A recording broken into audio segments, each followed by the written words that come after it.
Hi, welcome back to The Mother You Know, the Woman You Don't.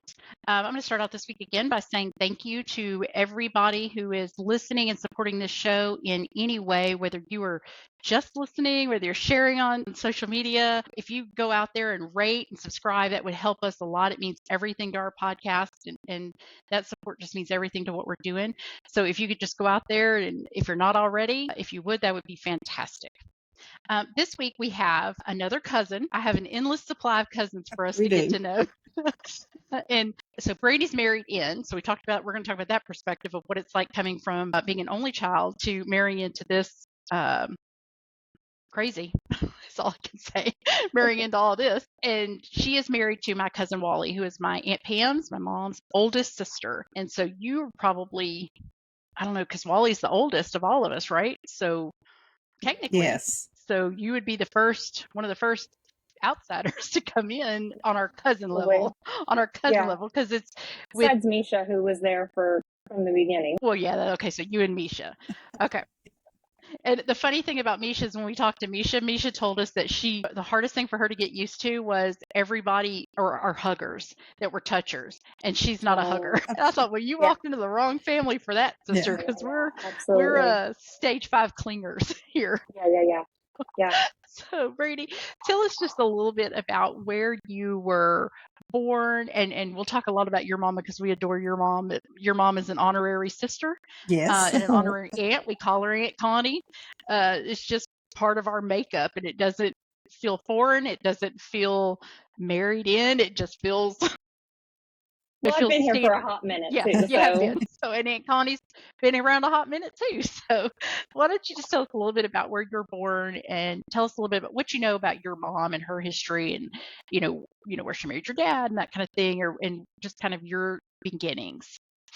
I was born and raised in Southern California. I grew up in a little town called South Pasadena, which is exactly like it sounds. It's south of Pasadena, which is a much bigger town. I was born in Glendale, California, at Glendale Adventist Hospital. My mom was born and raised around the same community. Where she was born and raised is like a town like 1 or 2 over from where I was born and raised. And that's where she met my dad. His parents were friends with my grandparents, I believe. Okay. So it was, like they had kind of known each other I won't say as they were growing up because he was much older than her, but as she was growing up. How old was your mom when they met? Do you know? My mom was 19 and my dad was 13 years older than her. Oh, okay.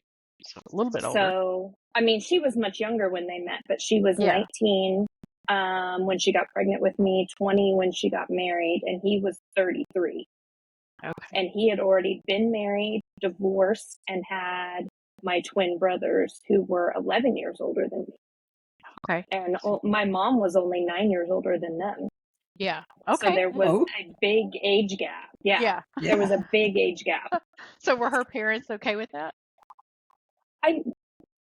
Nobody ever really talked about it. I would assume so because, they knew the family. I think maybe they kind of thought he would be good for my mom and kind of, even though she was so young, like back in the 70s and in that time, you were just expected to grow up much younger than what our kids are now. And so, the thought of her getting married and becoming a wife and a mom and all these things at what I consider a young age, but back then probably wasn't such a young age. They never said anything to me about not being okay with it. Yeah. I think later on down the line, though, their age difference definitely came into play.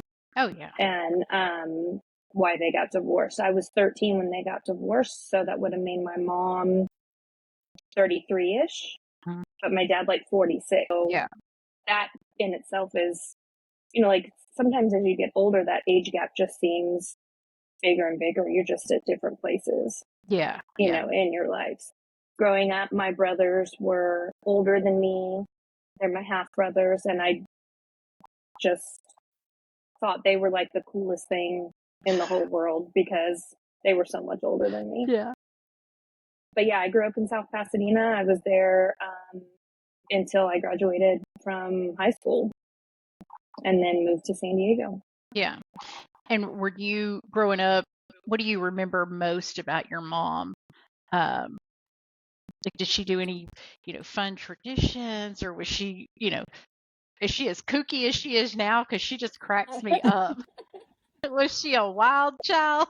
She cracks me up. My mom being a wild child kind of came into play kind of after her and my dad got divorced. I think she was kind of having second, her young years were kind of taken from her by having a baby and getting married and having to be a wife and having to work and all that stuff. And so I think when she and my dad got divorced, she was still young enough that she was like, oh, I'm going to like have the fun that I didn't get to have. Yeah. Yeah. And so we were kind of both like teenagers together. Yeah. And so she like, when I was younger, I was with my grandparents a lot because both my mom and dad had to work. Yeah. And my grandma didn't work. So she's the one who watched me. And so really I was, as I remember it in my mind, I was with them probably as much, if not more, than I was with my parents. Yeah. Because they both worked not only full time, but my dad being a police officer, he was a police officer for LAPD for almost 30 years. Yeah. Well, I didn't realize your dad was a cop. I didn't realize that. Yeah. And so those hours are funky. Cops tend to always pick up like extra jobs. And then most of my life, he was he was working like special divisions. He wasn't in like a black and white patrol car and in uniform. Yeah. For a lot of my younger years, he was undercover narcotics. Yeah. A lot. Yeah. And that involves weird hours and long hours. And so his working schedule and then my mom's working schedule, I was with my grandparents a lot. But when I was about 8, I guess, I used to dance when I was younger. My mom started taking dance classes at the same studio that I was at. And then she had the opportunity to become a dance teacher there for, I'm trying to remember what class she taught. I don't remember. But so she became a dance instructor there. And my grandma started taking dance classes there. It was hilarious. So then she and I had a lot of time together between the ages of like 8 and 12 because she was at the studio as much as I was because I was there 5 days a week after school. Yeah. Y'all were dancing. She was there teaching. Y'all just dancing. So just dancing. And so after school, we would pack up and go to the studio and we would be there until like 8 or 9 o'clock at night, and I'd be taking classes and she'd be dancing. And that was like, I started taking more classes because since she was an instructor there, I could take my classes for free. Yeah. So I started taking everything. And so we were together a lot, probably between the ages of 8 and 12. And then when her and my dad got divorced, she and I were together a lot because I lived with her mostly. Yeah. We tried to do like the 2 weeks and 2 weeks on and off thing. And I finally had to tell them, like, I don't even know where I live. Like, I don't know whose house I belong at. I have no idea where I live and I can't do it anymore. Yeah. And so I was with her most of the time. Yeah. Did she give you do you felt like you having that conversation? Because I think about my kids, because, obviously I'm not with the girl's dad, but do you think that conversation felt easy for you to go to her and tell her that? Do you remember that conversation? Her, yes. My dad, not so much. Yeah, he didn't understand it. No, I don't think don't quote me on this, but like it seems to me, and in the conversations that my mom and I have had, throughout my life after they got divorced, she wanted the divorce. But the problem was him. Yeah. Okay. Which I can totally see. Like, he was not an easy person to be around. He was not an easy person to get along with. And so her being the one that wanted it, I saw a side of my dad that I didn't see when they were together. Yeah. Because he just couldn't wrap his mind around it. Yeah. And he would, in front of me, he was being awful to her and saying awful things. And that was really confusing because I'd never even heard them fight. Yeah. And I don't think they really did fight. It was more silence. Yeah. Like, once they got divorced and I looked back on it, being a kid, it wasn't yelling, screaming, fighting. It was silence. Yeah. And that's a killer too. Yeah. That's destructive too. I almost wish they fought, because when they told me they were getting divorced, I was really like shocked by it. Yeah. Because that was the first thing I thought. I was like, I don't even hear you guys fight. Like, what do you mean? And it took me until I was much older to understand that it's not just, screaming and yelling that will get you to that point. And so I could go to her much easier with, anything that I was feeling when they were going through the divorce, and even after the divorce, much easier than I could go to him. Because he didn't understand a teenage girl at all. Yeah. And he just took it so hard and was really just confrontational about the whole thing for years and years. Yeah. And so it was easier for me to go to her, and then she would, with me, go to him and like help me be, be standing behind me, and, if I had a problem with something, or she would do it for me. Yeah. So that I wouldn't have to. Yeah. Yeah. What do you think are the greatest, like, it sounds like Connie's a pretty good communicator. And I'm sitting here listening to you thinking you're a really clear communicator. So what do you think are some of the greatest lessons you've learned from her? I think how to stand up for myself. And I think that also comes with age. But also just being family centered. Yeah. Even though she did choose to divorce my dad, even when they were still married, most of our family centered things revolved around her side of the family. So my grandparents on her side, my aunt, my cousins, everybody that I was close to, and most of my family stuff happened with people on her side of the family. My dad's side of the family, they were the people that we would have to show up for. Oh, we have to go over there for Christmas, and we'll go for a couple of hours. Yeah. He felt that way? I felt that way. I think he felt that way too. He got a lot closer with his sister after my parents got divorced. Because I think he felt lonely and like he needed someone to lean on. So I saw her a lot more, like that side of the family, a lot more after they got divorced, because the families did have to kind of split. So then it was his family and mom's side of the family. But I always kind of felt uncomfortable because I didn't grow up around them. Yeah. So whenever I was over there, I always kind of felt I didn't feel at ease with that side of the family like I did with my mom's side of the family. Yeah. And did your mom just have one sister? Yeah. Oh, okay. Okay. How many cousins do you have on that side? Just two. That's what I said. Look,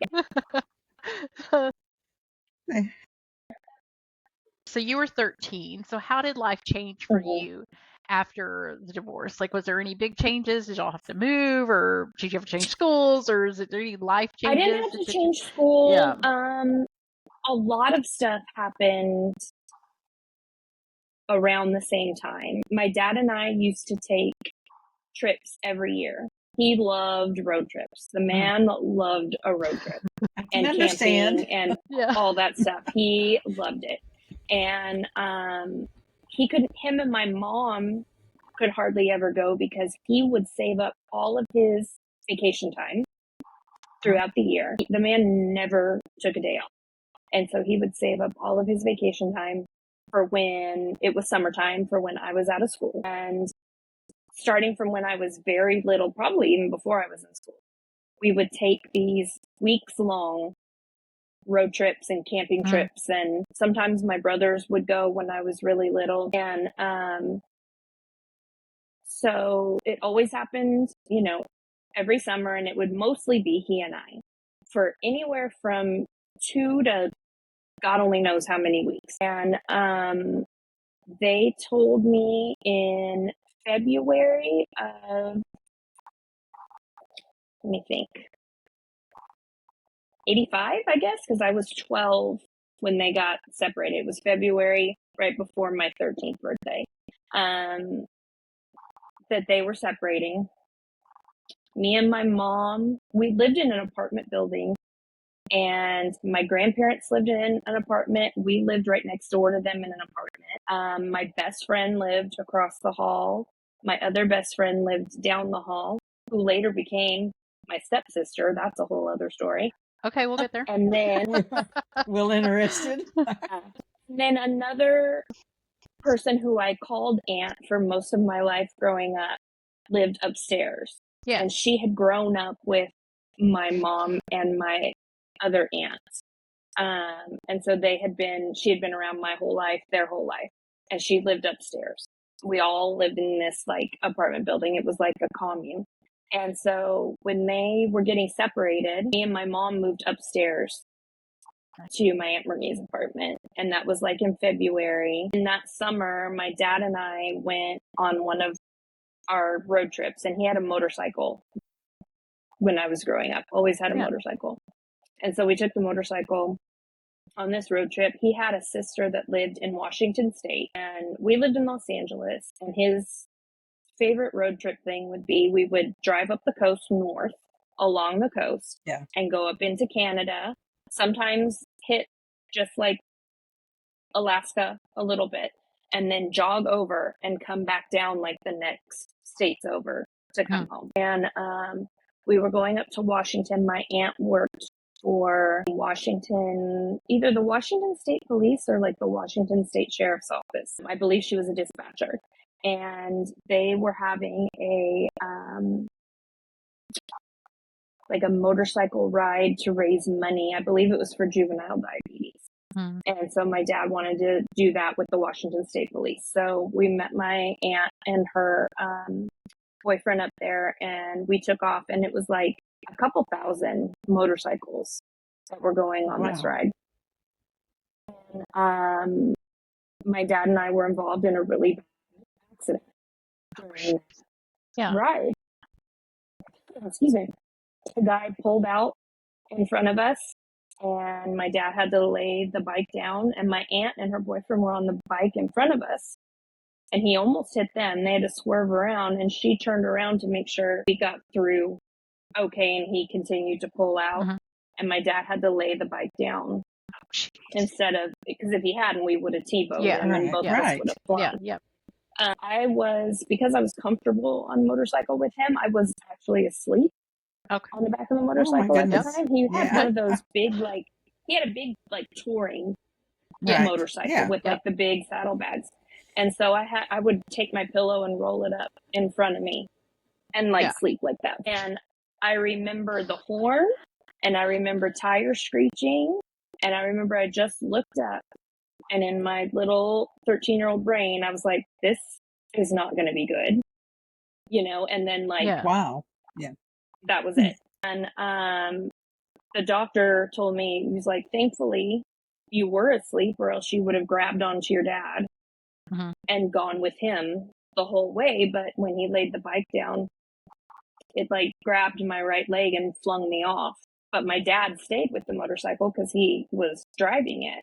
And so he got the worst of it. So it was him and then the motorcycle and then the car. And he was underneath it. Oh, my goodness. Yeah. And I was underneath the car as well, but just laying there. And I had some really bad road rash.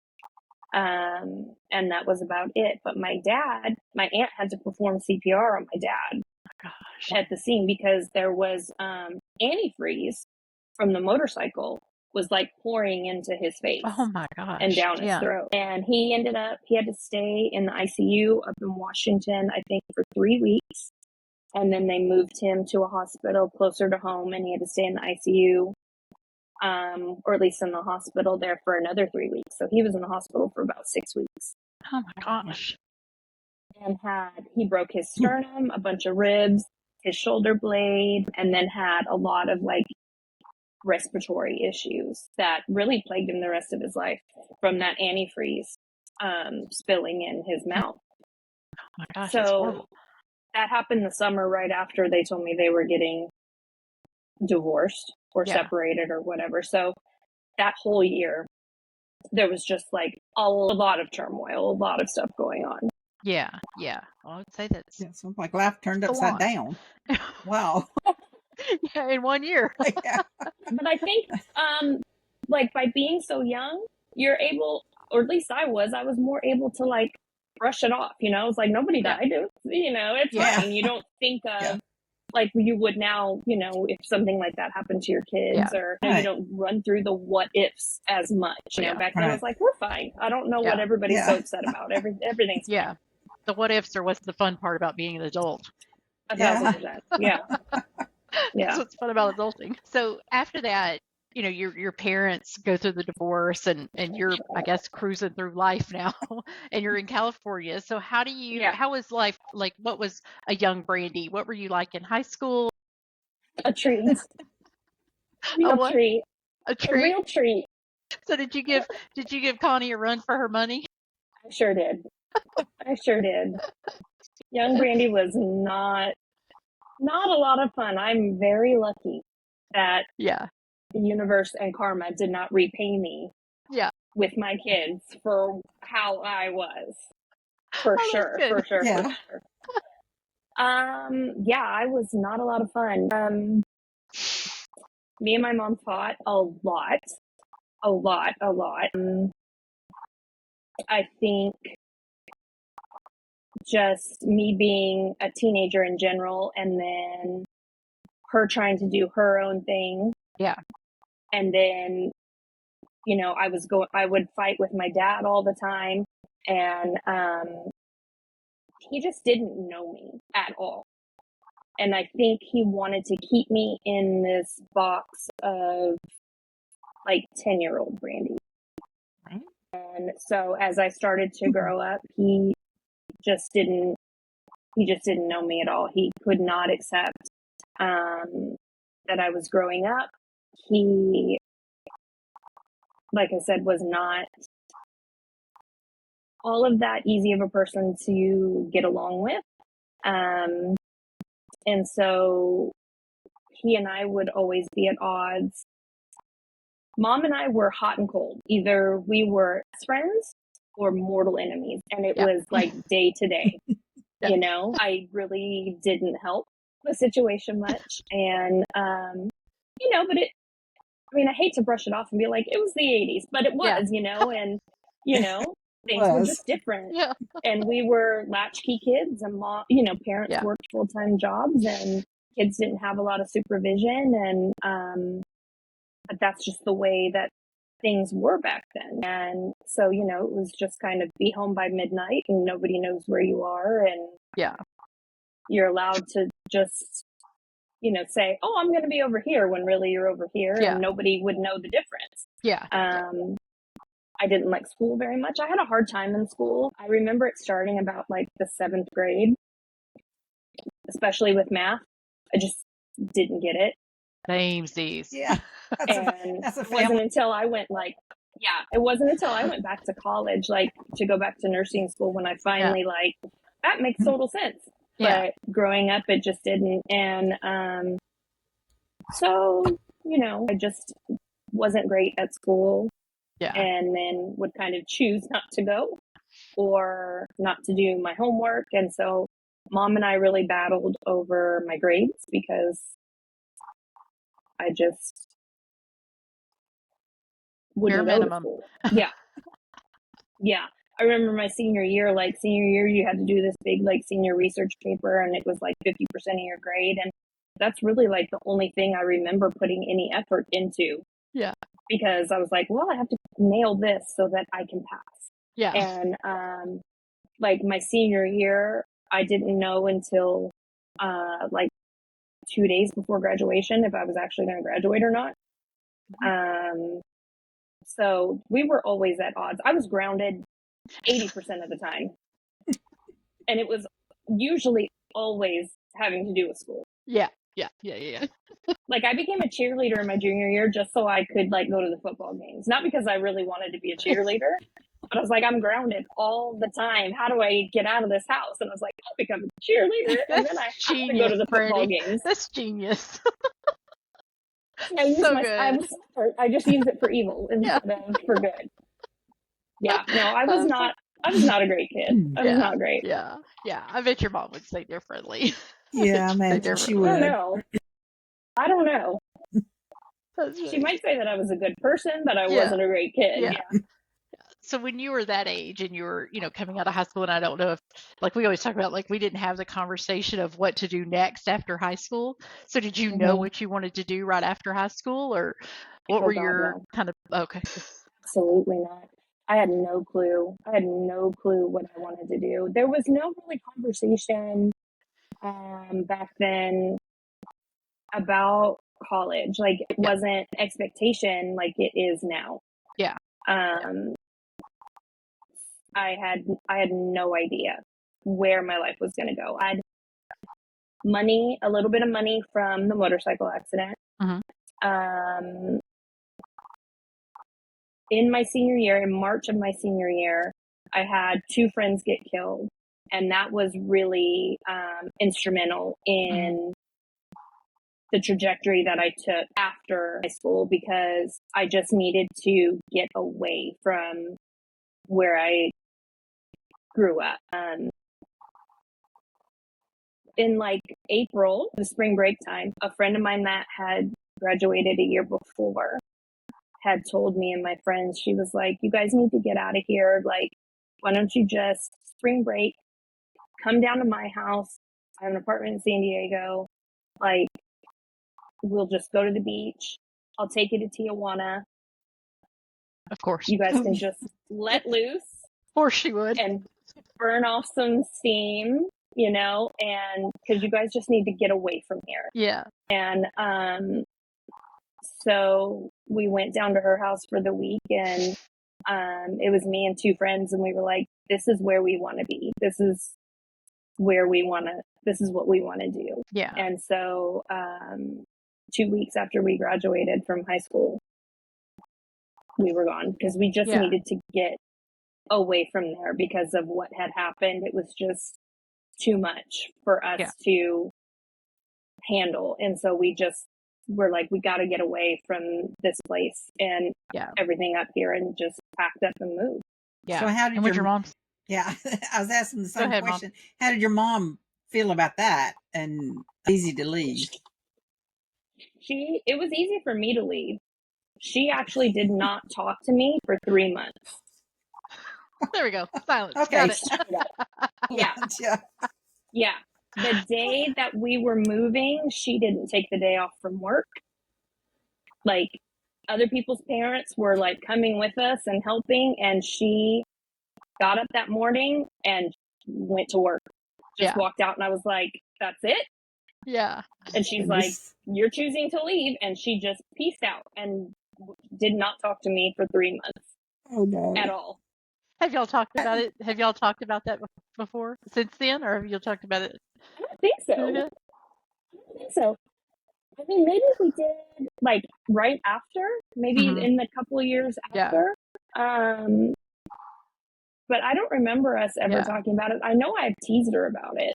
Yeah. You know, I remember teasing her and being like, "Oh, you just didn't talk to me," or whatever. Yeah. Yeah, but she's never said what really felt or what she really was experiencing. No, and like I said, there was a lot going on for me after my friends were killed, and I knew she understood that, but like I really don't think she expected me. Like we were saying, we're gonna move, and I don't think she believed us. Yeah. And so before we even graduated from high school, like we had put down a deposit, signed a lease on an apartment, and I really don't think that, you know, because I didn't really follow through with much of anything when I was a teenager, so I'm sure she thought she was counting on you being the same old you. Yeah. She wasn't going to believe it, huh? Believing it. No. And when I just left, I think she really didn't expect it to happen. Yeah. I think I asked that because, like, for me, the girls leaving has been like, or when they first moved out, because they moved out, you know, back to back, and it was really hard for me. Like, just you feel like I felt horrible. I went through just a huge depression and a huge whatever, and I did too. I mean, like struggled on the struggle bus to where it felt. I don't say it felt like betrayal, but it felt like, you know, why you want to leave me? You know. So Kayla went to Austin, which is only 3.5 hours away from here. I would go in her freaking bedroom and smell her pillow, and I was like, she didn't die. Like, what am I doing? And I was just so dramatic about it. Just ridiculously dramatic about it. You know, I've told this before, but I took Mariah because she started the summer before at UT, the summer before school started. So she had a semester that she got a scholarship or something for, so it was going to knock out some credits and whatever. So she went early, so we had to go to a summer, like the registration and all that, or the fish camp or whatever. Spent a week. I stood in a line with her, like they told the kids where to go, and I went with her, like this, and standing in the line, and we realized, she looked at me and said, I said, I don't think there's other adults here. And she goes, no, you're the only one. And I was like, oh, dang. Like, because I'm a stage 5 clinger. Yeah, like I was literally, and then they sit me back, you know, you get the line and they go, okay, Mom, go that way, and their kids are going to go this way, and they sit me back to the auditorium or the gym where they were having the parent orientation. And I just wept. Like I sat there with my face in my hands, just cried the whole time. Like I don't even know what they said. And you know, they were like, if your kid calls and wants to come home, don't let them, and blah blah blah. I'm thinking, are you freaking kidding me? Like, what if I call? I will be up there so fast. Yeah, it was awful. So I was just thinking about if that was Connie's, you know, if that's how she felt, you know what I mean? Like if you just feel that same feeling that now I think, oh, I'm sorry I moved out, Mom. That was miserable for you. Yeah, I only went 2 hours away. It's not like I went states and states. I was 2 hours away from LA to San Diego. It's this far. Hey, I felt that way, and she just moved around the corner. Okay. I did. She just went around the corner, and I'm thinking, Ashley home. She's 29 years old, and I'm like so happy. My mom heart is just so happy. I'm like, you don't have to. You can stay here forever. It's okay. Yeah, we feel that way about our girls, but them boys, we want to get on out of here. I can imagine. For sure. So when you got to San Diego, when you landed there, what was your plan there? I had no plan there either. I was flying by the seat of my pants. So we moved down there. One of my friends enrolled in like a community college, but she had like a lot of support from her dad. So she didn't really have to worry. But me and my other friend, you know, her mom didn't have any money. Not going to say my mom was like destitute or anything, but it's not like she was rolling in the bucks and she wasn't talking to me.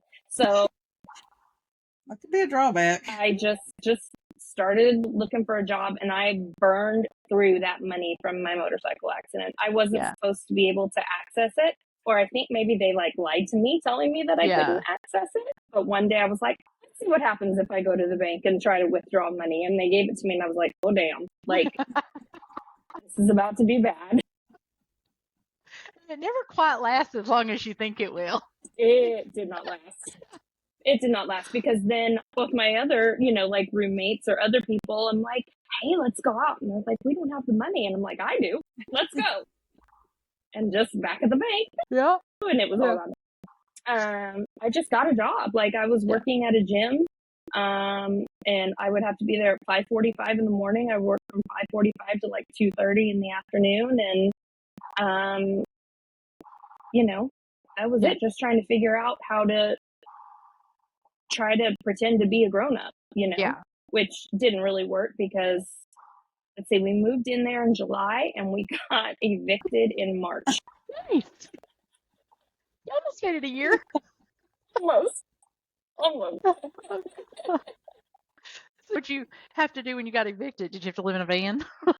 Live in your car? Almost. I was that close. Super duper that close. My mom's boyfriend at the time, who she ended up marrying, she was with him for, maybe 10 years. Oh, okay. Yeah, I was going to ask if Connie ever got remarried. Yeah. She did. She got married the same year that me and Wally got married. We got married in February, and I believe they got married in like September of that same year. Okay. Yeah. And I think they were married they weren't married that long.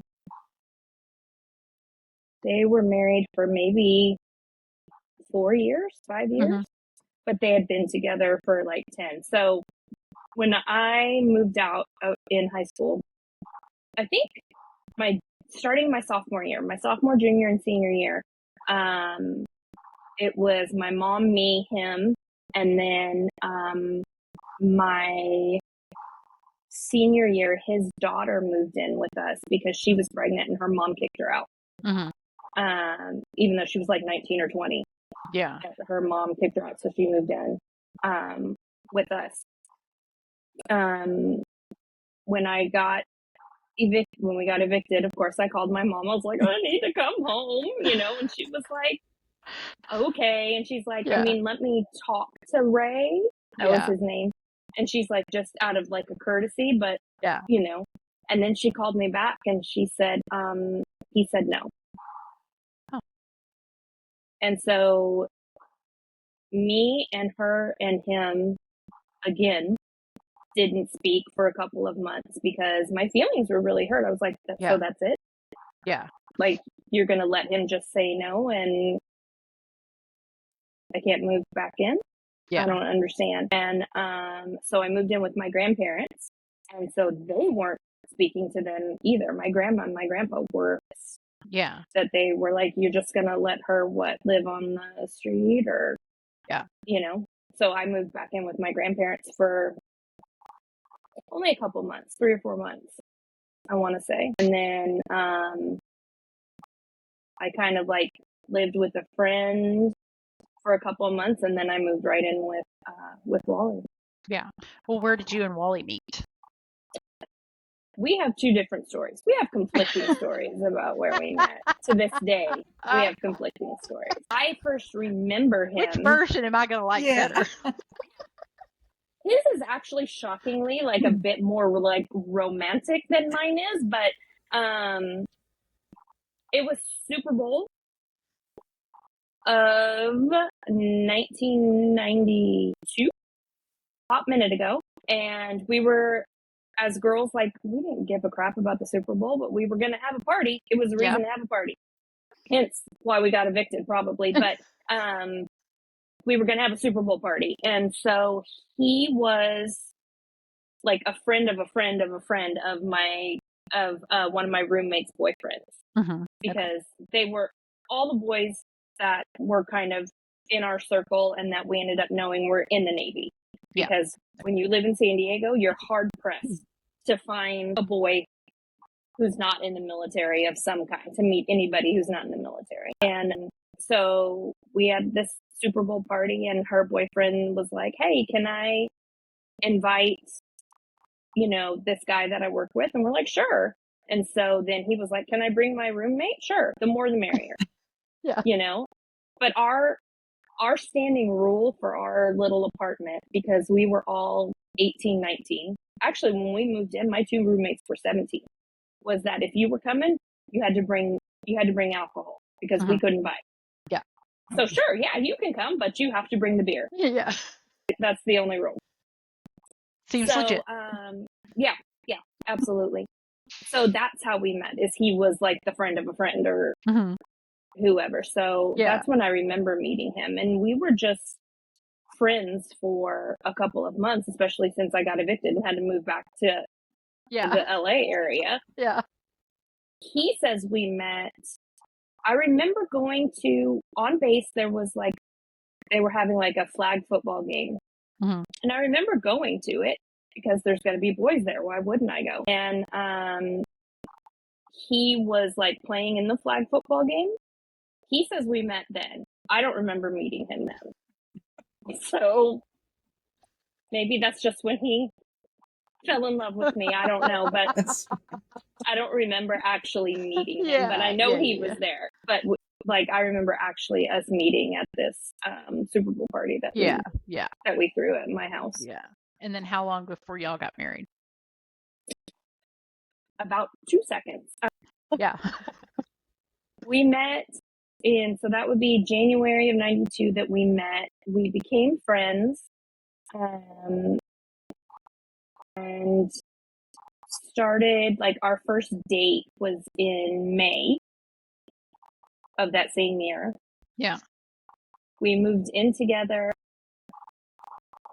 in July and got married the next February. Okay. Well, it's a solid year. That's good. Well, welcome to the family, girl. He said he came home, like we were living together, and he came home and he said, the squadron I'm in is decommissioning. So I'm going to be moved to a new squadron. And he said, and we're going out to sea in December. And this was in October that he was telling me this. And, oh no, they were going the next June. He said, we're going out to sea in June. So I guess we have to get married. He is a romantic. That was my proposal. Yes. I guess we have to get married. And I was like, okay. So we got engaged in October and got married in February. And then he left in June and was gone for 6 months. Okay. And you stayed there in San Diego. Yeah. You did. Which was why he was saying, I guess we have to get married because they give you like a housing stipend if you live off base. Yeah. And because we weren't married, he was going to lose that when he went to sea because they're not going to pay you money for a house that you're not living in because you're living on the boat. Yeah. And, but if you're married, you get to keep that housing stipend. And so I wasn't going to be able to keep the house that we were living in without that extra money. Yeah. And so we had to get married. It's a business. It was a business decision. It was a business decision. Yeah. But how long have you been married? Oh, since 93. So 30. Since 93. So 31 years. 31 years. Yeah. Okay. Yeah. Well, so it worked out. Yeah. It worked out. So far, there's time. So when was your, what was your first, or when did you realize that he was from such a freak show big family? Probably not till we moved to Texas. Yeah. Yeah. He didn't like say a lot about. Yeah. He would like mention people here and there, and I was like, "Where are all these people?" Yeah. Yeah. You know. Yeah. And how did you meet his mom for the first time? Or when did you meet her? I think when they came out for the wedding. No, her and Arnold had come out before the wedding. I think they came out right after we moved into the house. We moved in July. They came out in August. So that's when I met them. Yeah. They came out for like a week. And then when we got married, for some reason Arnold didn't come, but Pam came and Jerry and Misha came, and a couple of Wally's friends like Michael and Fonte and them came. But yeah, I mean, it wasn't until I think we moved to Texas. Yeah. Yeah. And that what did I you think of Pam? realized how big. Oh, Freak show big. Yeah, I know. just the best. Absolutely the best. From the get-go, absolutely the best. Yeah. Yeah. She's just easy, She always was. with, and never made me feel anxious or nervous or anything like that, ever, but especially the first time I met her. And then, after that first time, it's just like, well, you're ours now. So, yeah, and then that's just the end of the story. Yeah. That's it. Yeah. I think that's something we do that's well. a family thing. Yes, that's right. You all did do that. well. You all did that. Yeah. Absolutely. Yeah, I think that's something we got from them or got from Grandma too. So. Yeah. Oh, absolutely.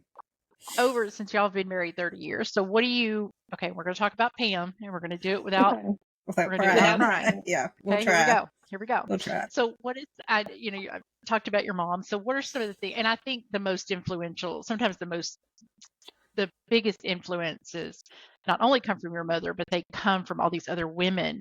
And we've talked about how sometimes like there's lessons you don't get in your own life because your mom is it's just not right. The reason for her to teach it to you or whatever. You get these little holes filled by these other women. So what is something over the years that you've learned, that you learned from Pam, that you think has influenced your life? She really reminded me in the way that she loved me and loved my kids, reminded me a lot of my grandma. Mm-hmm. And my grandma passed away when Ashley was just a baby. So I think she really filled that hole for me in just the ease of how she loved me. She just, there was just never any question. She never treated me like an outsider. She never treated me like I was new to the family. And she just had unconditional love for me from the get-go. Yeah. It wasn't something I had to earn. It was just freely given. Yeah. From the beginning.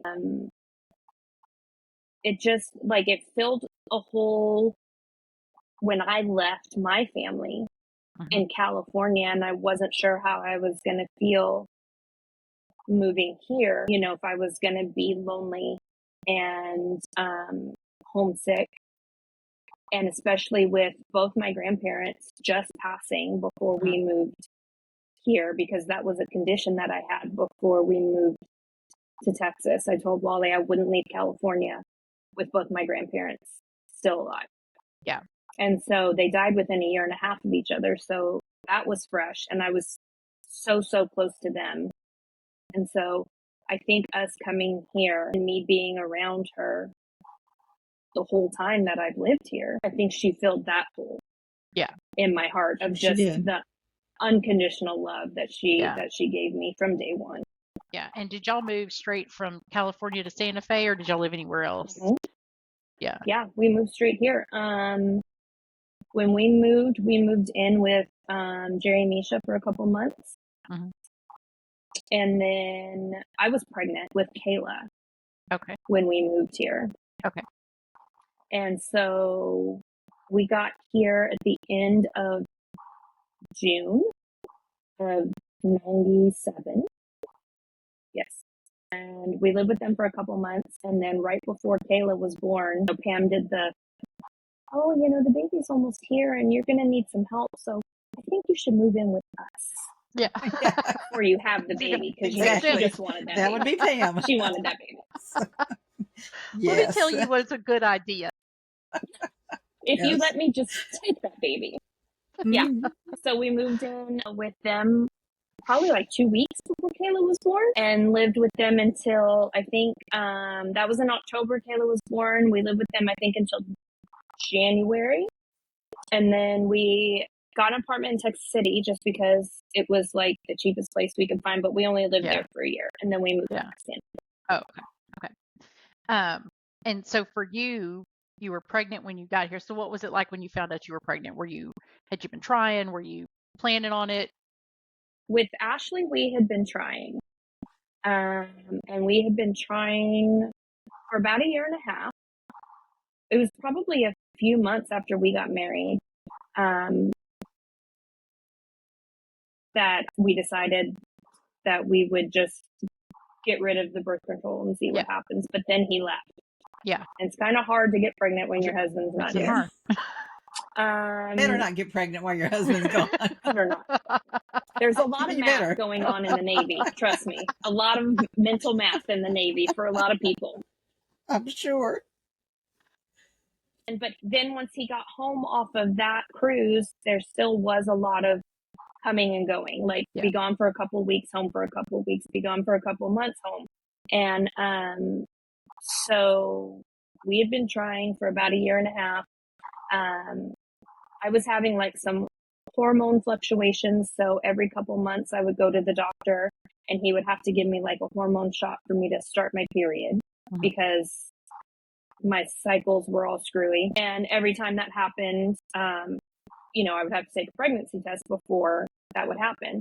And I think it was probably like the third time I had been there. And every time I took a pregnancy test, like my heart would just break a little because it was always negative. And the Navy wouldn't pay for like fertility stuff unless your husband was home, unless he was on shore duty and you've been trying for a year and a half without them leaving.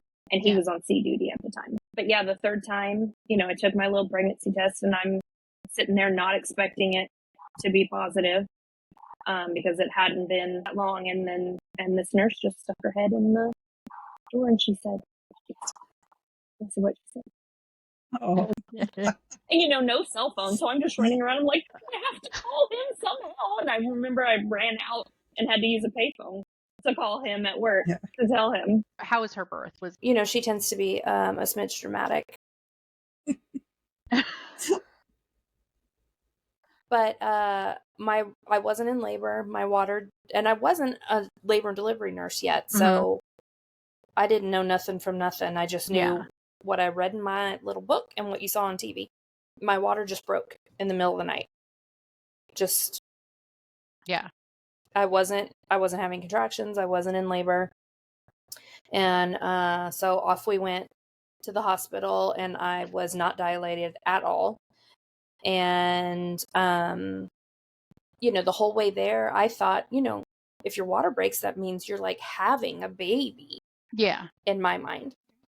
And so the whole way there, I was like, this is a piece of cake. I don't know what everybody's always like yelling and screaming about. Because I'm a pro. I got this. And then we get there and they check me and they're like, you're closed. I was like, that explains a lot about why I'm so chill. So it was 33 hours from the time my water broke until I had her because I was not in labor. And then I ended up pushing for 2.5 hours. And then they had to use forceps to get her out. And I had a very, very large tear, made the 2 become a 1. Oh. All the way through. So I'm not going to tell you what twins. Yeah. So she made a quite dramatic entrance. Yeah. And what about Kayla? Kayla, also being the drama queen that she is, was and we couldn't get her to flip. So they had told me, probably when I was 35 or 36 weeks that she was breech. And so they told me 3 times a day to lay like this on the couch. So I would put my butt on the couch and my feet up on the top and my head on the floor. And this was when we were still living with Jerry and Misha, and Tyler was a wee baby. Yeah. And so he just thought that was great because I would get there laying upside down and he would come crawling over and grab my face and just slobber all over me. They said, babies like the head down sensation. So do that 3 times a day and maybe she'll flip herself. Yeah. Well, that didn't happen. She didn't. No. And then we made an appointment. We were going to go in and they were going to, what they call an external cephalic version. So they manually from the outside can kind of push them and try to get him to flip. Yep. And I had an ultrasound and I didn't have enough room for them Yeah. to do it. So they did an amniocentesis to check for lung maturity, which they don't really do that anymore, but so that they could schedule a C-section for her. Yeah. And so she was born at the hospital I work at now. Yeah. Oh. Yeah. So, because you didn't start your career till later in life, right? Correct. Like, so when did you decide? Oh, wait. Let me back up. Hold on. I was going to ask, how was Wally as a new dad? How was he during labor and delivery? How was he? Because knowing his personality, it makes me giggle a little to think about.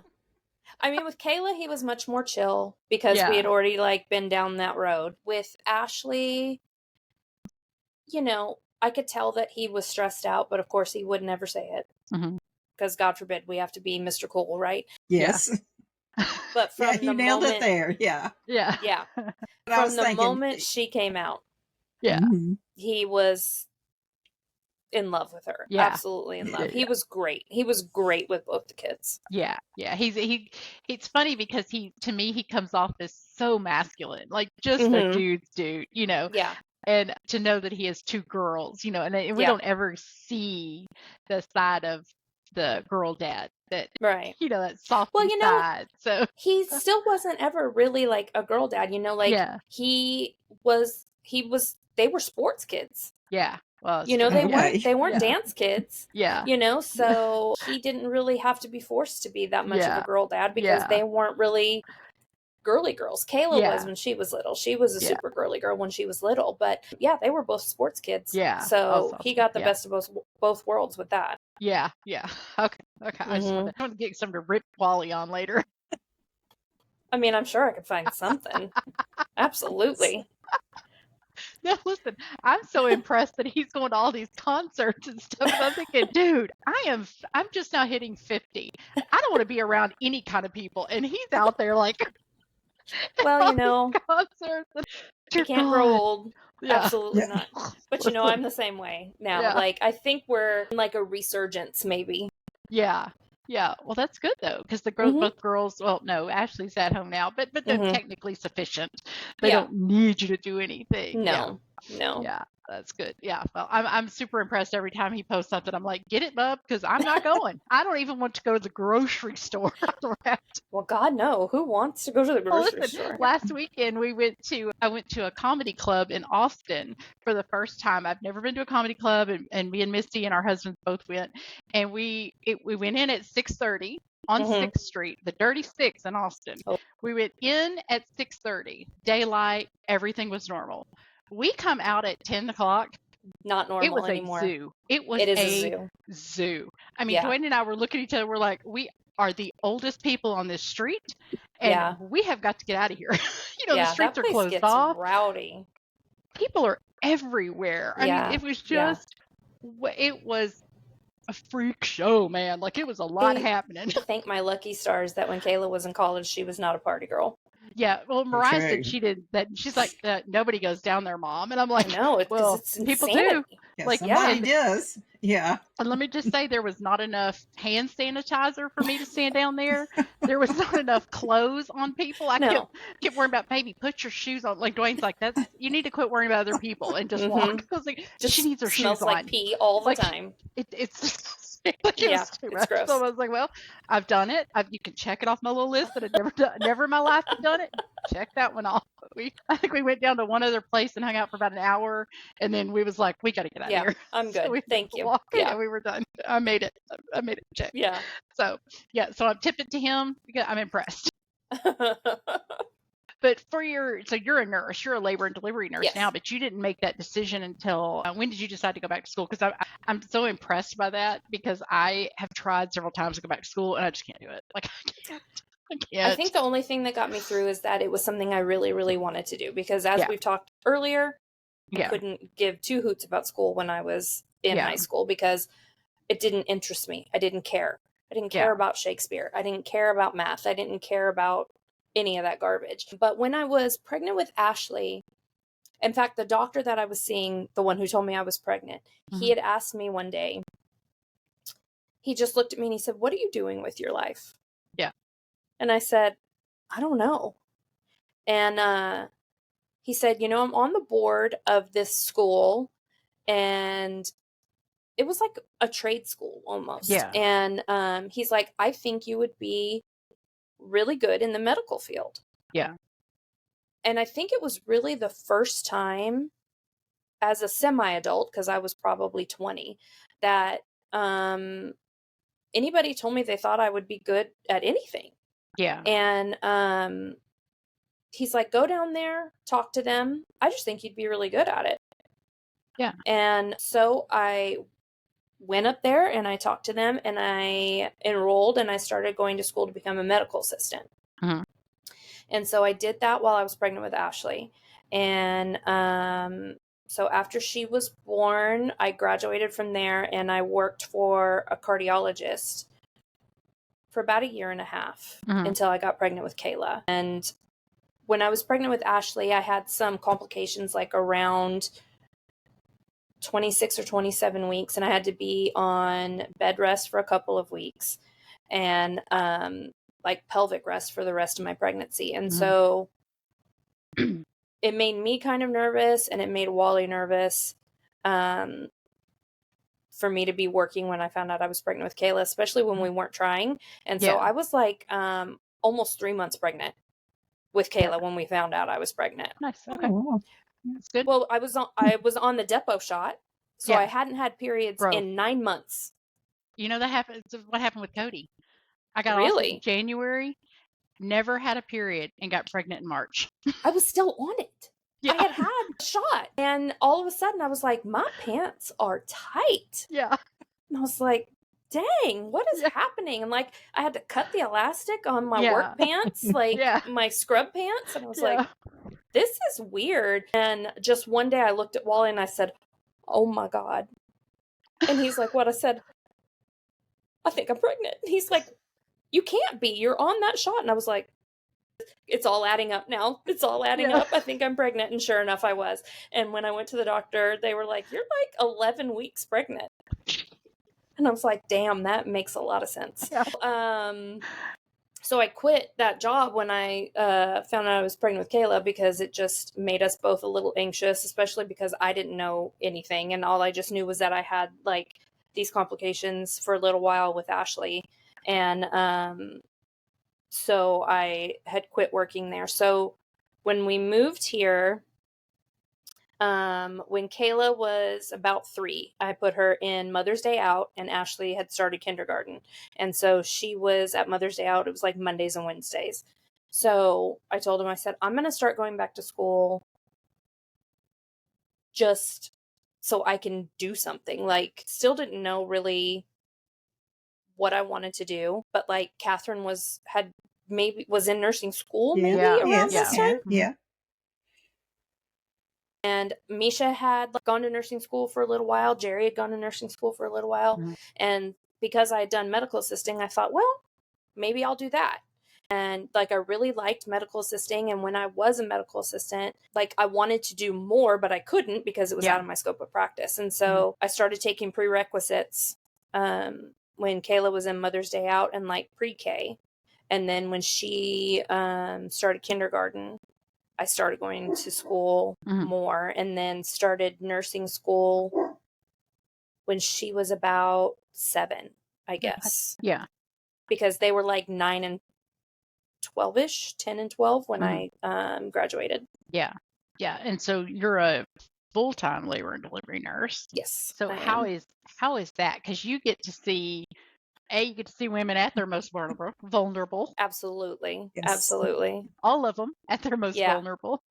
So what do you love most about that job? It's hard to pinpoint. I was going to say, I'm going to tell you, you'd be somebody I want in my room. Thank you. I've had 3, and I feel like Brandy'd be a solid in that labor and delivery. Thank you. I appreciate that. I probably would not have needed to interrogate you.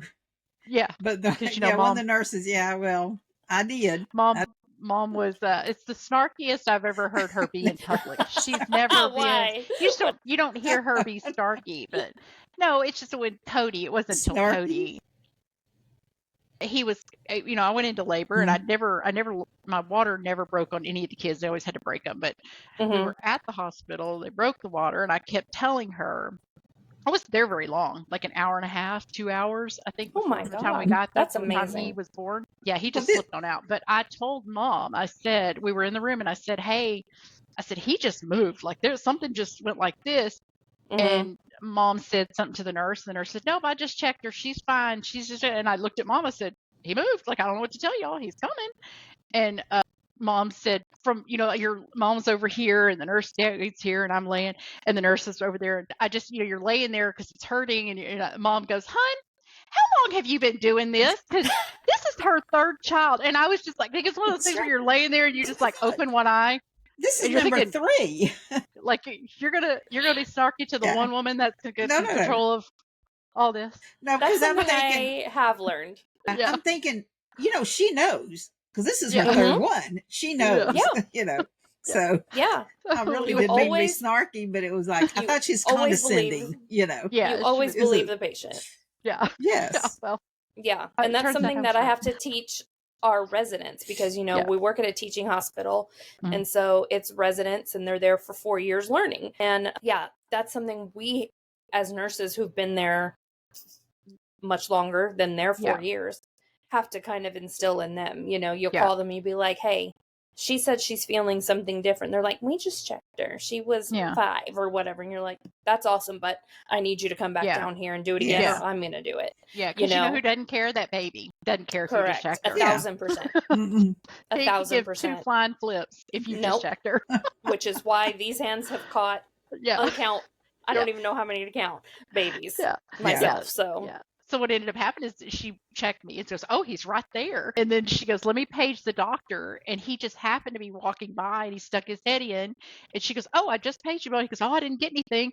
And she told him she's ready to push. Like, you need to come grab him. And he come in and he flung that thing on and put his gloves on. And he's literally going like this. And he goes, there's my pager. And I was like, oh, thank God. Oh, that would be us. Yeah. That would be me. That it had to be Mom grabbing grabbing him because, Dwayne wasn't touching him because he was not. Oh, was he squeamish? Mom, he wasn't squeamish, but the doctor asked him. He got a deer. But when he asked if he wanted to cut the cord, he was like, nah, man, you got it. Okay. I love it when the dads suddenly disappear, like they're there for the delivery and then you turn around and you're like, where'd they go? And you hear them in the bathroom, like throwing up. Dying. Yeah. Or they just hit the deck. Yeah. No, Dwayne was solid. He stood right there the whole time and no problems, whatever, but he just was not about to cut the flesh. But like Mom said, he can cut a full deer in 5 minutes. So get it out clean. Mm-hmm. Yeah. So, okay. So it's different when it's somebody you love. Yeah, I know. But he wasn't doing it. Yeah, well, let me just say this. I think one of the smartest things Dwayne ever said, he said, after watching a woman give birth, he said, you better not disrespect her. Yeah. Because of what she has gone through. Yeah, hold great respect. So that was, I agree. I think. And he didn't even have it that long because it was literally a couple of hours here at the house. The hour drive it took to get to the thing and then maybe 2 more. Yeah. So he didn't I agree. I had it easy. And I was going to do an epidural because I had done natural with the girls. And I was like, I'm just going to have an epidural. It's going to be fine. Didn't get to. It was fine. So I still want one of those. I'd like to know what that feels like. It's heavenly. I highly suggest. Let's see if I can just get it on a Thursday. Yeah, it's a 10 out of 10 for sure. Especially when your 2 holes become 1. 10 out of 10. Oh, listen. You ever heard of somebody said the other day on TV about she had lightning crotch? And Dwayne goes, what the heck was that? And I was like, dude, I know exactly what that is. I knew exactly what that woman was talking about when she said, because she was pregnant. And she said, I just kept hearing that lightning crotch. He was like that. I go, I know what that woman is saying. Yeah. So that's what keeps happening when you say that. Yeah. Exactly. So what do you think? So in your career now, so what do you think is the greatest lesson from or what are some things you've learned just from being a labor and delivery nurse and seeing that side of women and that side of women, that experience? I have definitely seen that side. Or things I you didn't think know? Or one of the biggest things I had to learn when I decided that I was going to go into labor and delivery. I kind of stumbled into it. I didn't want to be a labor and delivery nurse. When I was in nursing school, the hospital that I did my clinical at, they didn't have, they didn't care for high risk patients like I do at my hospital. And so it was just low risk women coming in and spitting babies out. And I had said, I feel like for me, I tried so hard and I worked so, so hard during nursing school that I feel like I'm going to be wasting whole knowledge base if I just go in and watch women spit babies out. Yeah. No shade to anybody who does that, but that's just how I felt. I worked so, so hard to learn all of this stuff, and I just felt like I was going to waste a lot of it. And I wanted to work in the NICU. Was what I thought I wanted. And so I had applied at a couple NICUs, had a couple interviews. Nothing was really going anywhere. And one of my friends from nursing school got hired at UTMB for labor and delivery. And she said, they're hiring. Why don't you just apply? And I was like, I don't want to do that. And she's like, well, do you want to work at all? Because as of right now, you've got nothing. And I was like, you're right. So I applied and got hired, and I thought, well, I'll just do this until I find something else. And then during my orientation, you have a 6-month orientation because you have so, so much to learn, because you have 2 people wrapped up in one person that you have to care for. The things that we see there were unlike anything that I had seen during my clinicals. And, we get very sick patients. We see everything that can happen to you from the time that you're pregnant until the time that you deliver. And, when I signed on to this, I was just thinking, oh, it's going to be great. And here's your baby, and yay, the joy of life. And I wasn't thinking about the other side of the coin that comes with it. Not everybody leaves with a baby. Yeah. And that was the biggest thing that I had to learn how to deal with, not only for them, never been around anybody who was losing a child. And so I had to learn how to be there for them, but then I also had to learn how to deal with that for myself. Yeah. And it took a lot of time to learn to compartmentalize it, deal with it, and put it in a little box. And because, you've got two rooms, you've got 2 pregnant patients. One might be a perfect, healthy pregnancy, and out comes her baby and everything's great. And in the other room, it may not be that way. And you're having to bounce back and forth. And you can't bleed one over to the other. So the first couple of years was really, really hard to learn how to put that away for another time.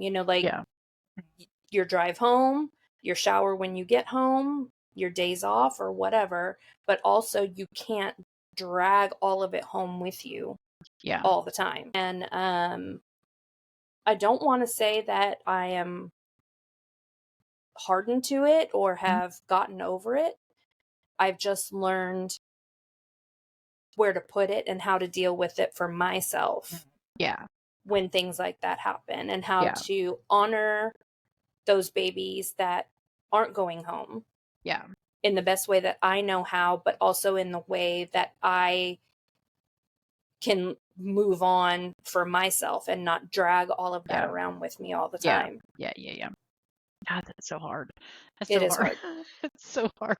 And then to think that you guys had to go through, we talked a little bit ago about mom's stroke, and, it happened in December of 2020. So it was COVID was happening, and we had just such a small little taste of what people had to deal with her being in that hospital by herself. Yeah.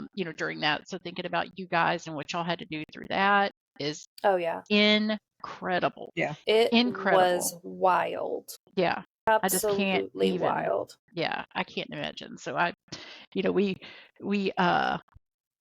definitely a hero to me, Pumpkin. I know that I just That's know, true. you know how hard you guys worked, you know how hard everybody worked, but I know, just seeing on Facebook, you guys were working and you're, there and you're having to sleep there and you're having to, do all the things. So, and just women having to have their babies by themselves and, like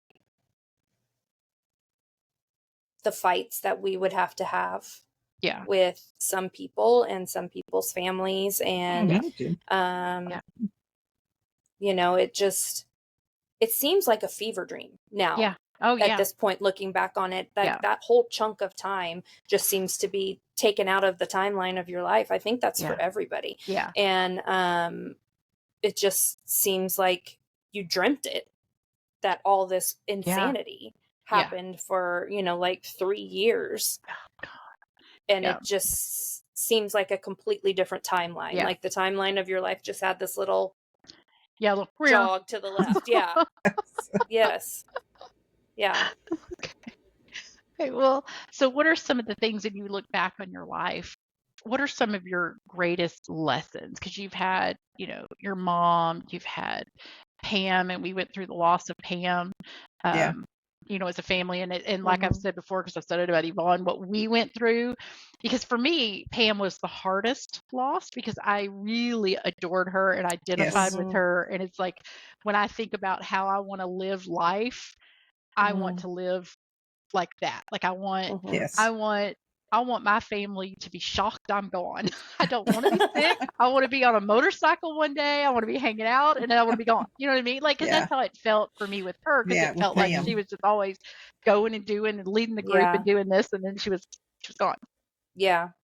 So I keep telling my kids that, don't worry, that's how I'm gonna go. Y'all ain't gonna have to worry about me being sick or nothing. It's gonna be, so that for me, it's, that was a pretty great loss, but we feel it at a level 10 and y'all feel it at a level 7,000. Like I can't even, so what are some of the greatest lessons you learned, you think, from these incredible women that you've had the honor of being raised by?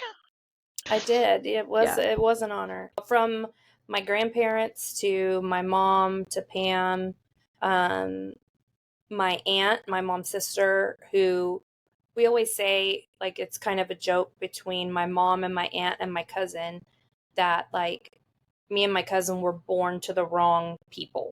Yeah. Like, I should have been my aunt's and my cousin should have been my mom's. Yeah. I was kind of take a step back in the way that I was brought up and look at it and take pieces that I thought were good for me and pieces that I thought were not so good and rearrange everything and apply that to how I raised my kids. Yeah. Very good. I didn't want it to just be history repeating itself and like taking the blueprint that I had laid out for me that obviously didn't work that great for me and just lay it out in front of my kids. And I think that is still evolving with my kids as they've gotten older and their life situations have changed and my life situation has changed. And they have taught me so much as they've gotten older as well, that I really wanted to just do what was going to work best for them and for us, and not just take how I was raised and just apply it because it doesn't fit anymore. Yeah. As time moves on, it just doesn't fit anymore. And it was, the times that me and my mom had butted heads so terribly. And, the times that she didn't talk to me when I left. And I didn't ever, ever, ever want that with me and my kids. I can't even imagine having that with me and my kids. And so those were all huge life lessons that I had to apply when I was raising the girls. Yeah. Because I never wanted them to feel like they couldn't come to me and talk to me about stuff. Yeah, I never wanted them to feel like that or feel like they had to stay here because of me and that they couldn't have their own thing and their own lives and be their own people. And of course there's mistakes that I made. Everybody, like nobody is going to raise their kids without mistakes. And there's things that I regret, but I just wanted something different for them than the relationships I had, especially with my dad, but with my mom too. But that was also partially my fault, because I was kind of a bratty kid. So, I'm not blaming her. It's just the situation that we were in. I did not want those kind of relationships with me and them. And when they were younger, I kind of caught myself doing that, like kind of just raising them the way that I was raised. Yeah. And I was going to ask you, at what point did that hit? Because I feel like I missed that lesson till way too late or way later. I think probably maybe about the time I started working and was around so many other people that I hadn't been, like maybe exposed to. Santa Fe is super small town. Yeah. Yeah. The only people I was really around were like Misha and the family and, like Kevin and Yvonne lived next door to us for a couple of years. So I was around them a lot and I wasn't super exposed to a lot of other people outside of my tiny, tiny circle.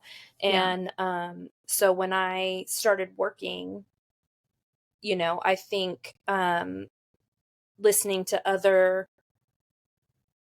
women's experiences and how they were raising their kids and what was going on with their kids, you could kind of pick from other people things that you liked and see things in yourself that you didn't like and cast those aside. And I just never wanted a time where they couldn't feel like they couldn't talk to me about stuff. And especially when I started working in women's healthcare, was raising young women. I made it very clear to them when I thought that they were old enough to see it, like, these are important things. You have to, stand up for yourself and you have to be able to come to me. And I think that was very transformative in how I started raising them after I started working. Yeah. Yeah. That's a solid lesson. It's and one I think too, like me being a mom that worked a full-time job. Right. I think I didn't want it to look to them like a minus, like mom is not here because she is at work. I wanted it to be a plus. Like, look at my mom. She went to school and now she has this job and, that's just life. That's how things have to be. And so I had to kind of spin it on its axis for them so that it wasn't, they're minus a parent kind of thing because my mom works at night or whatever. And I have asked them as they've gotten older if they if me working at night or me working a full-time job or a job like this, if they ever felt that I had taken something from them. And they were super confused when I said it. Yeah.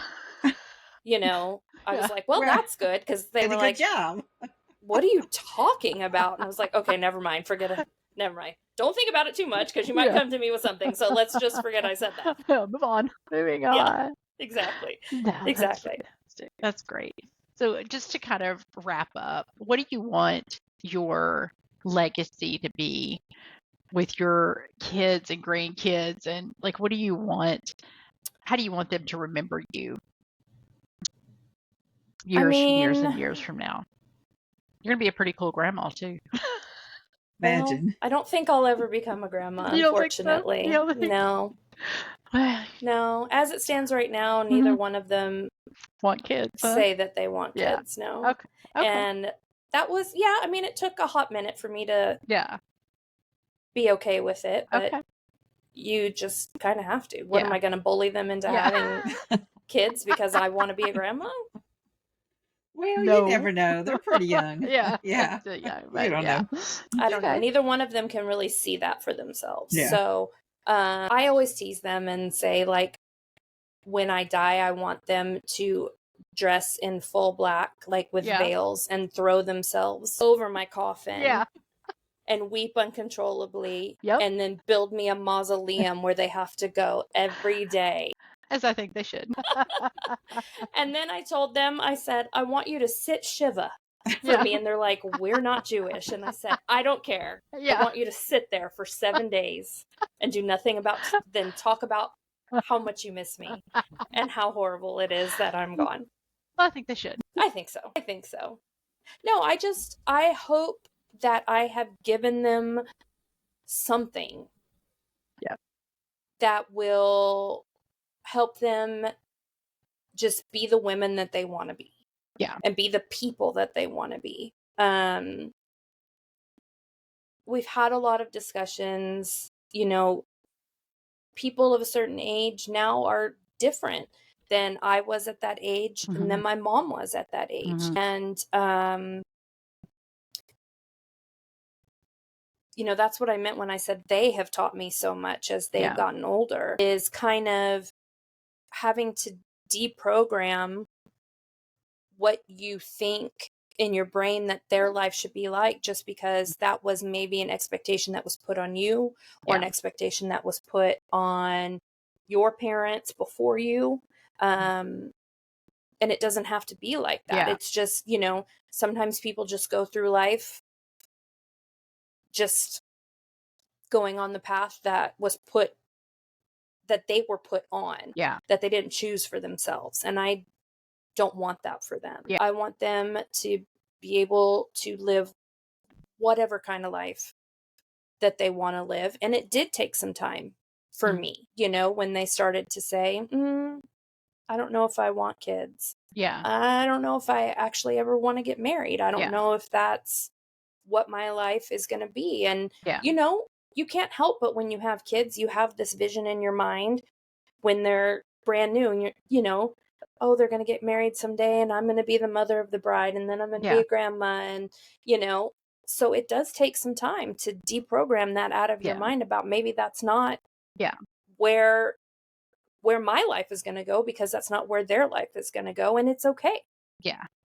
But it just takes some time. So I just want them to always feel comfortable living the life that they want to live. And being the people that they want to be, and to know that I'm okay with it. Just be yourself and it's going to be okay. No matter where it goes, there's nothing you can ever do, that will make it not okay. We'll just figure it out. It is powerful to let go of those, or it's powerful to give people the freedom to do that, to be themselves and to do themselves. Because I've held on, and I can hold on like white knuckle, and I keep saying, Mariah moved to Denver, and it was she literally told me in January that she was looking for a job, and then like February she was like, okay, I got a job, I got to go. Left, like put her stuff in the U-Haul from her dad. I saw her once and she's gone, and I haven't seen her since like January, February. Never seen her, but she seems completely happy. She feels balanced there. So it's like, but I almost think that it really did. I feel like God was even just like Dorcas, you're just gonna have to sit here because you won't let go, and I'm gonna move her out of state, and I'm gonna get whatever we need to get done, but we've got to have that thing, that separation. So it's like I have to be forced to. I had one point where Ashley was in Florida and Kayla was in California for a couple of months. That's two coasts. And I was beside myself. That's too absolutely far. Beside myself. It wasn't just after Mariah left that I didn't realize that Denver didn't touch Texas. For some reason, I thought Denver touched Texas. And I just thought, oh, well, that's okay. It's just one thing. It's okay. It's just right there. You got to go. No. Yeah. Up and over. Like, you got to go. Doesn't touch at all. I go to Florida probably every 3 months. I don't like it to be longer than 3 months. Yeah. Without me seeing Kayla. Yeah. In some manner, whether she comes here or whether I go there. Like 3 months is my timeline. Yeah. Okay. Well, it makes sense. Sister, I appreciate you so much coming on here. I learned stuff I didn't know. I love you stuff. Didn't know I was a bad kid, did you? No, I know you're a bad kid. Thought you were such an angel. You're a little angel baby. I could do a whole 3-hour podcast on just me as a teenager. Well, listen, we may have you do it. Well, Brandy, thank you so much for coming on. I appreciate everything you brought today. You brought such valuable insight. Yes. And I loved hearing about you growing up. Love hearing. We're going to have to get your mom on here. And like I said, we're going to figure out how to get our girls all on here and to get them talking or either that or we're going to have us a family reunion and just set a mic right in the middle. There that's you go. The other thing I want to do is. I can't even imagine. What would be said. I cannot even imagine. About getting canceled. So, but I do appreciate you. And to anybody listening, we appreciate you guys listening. And thank you for tuning in. And be sure to check us out on all your social media platforms everywhere. And give us a rating. Go watch us on YouTube, whatever you do. Y'all have a great week. And we'll talk to y'all again next week.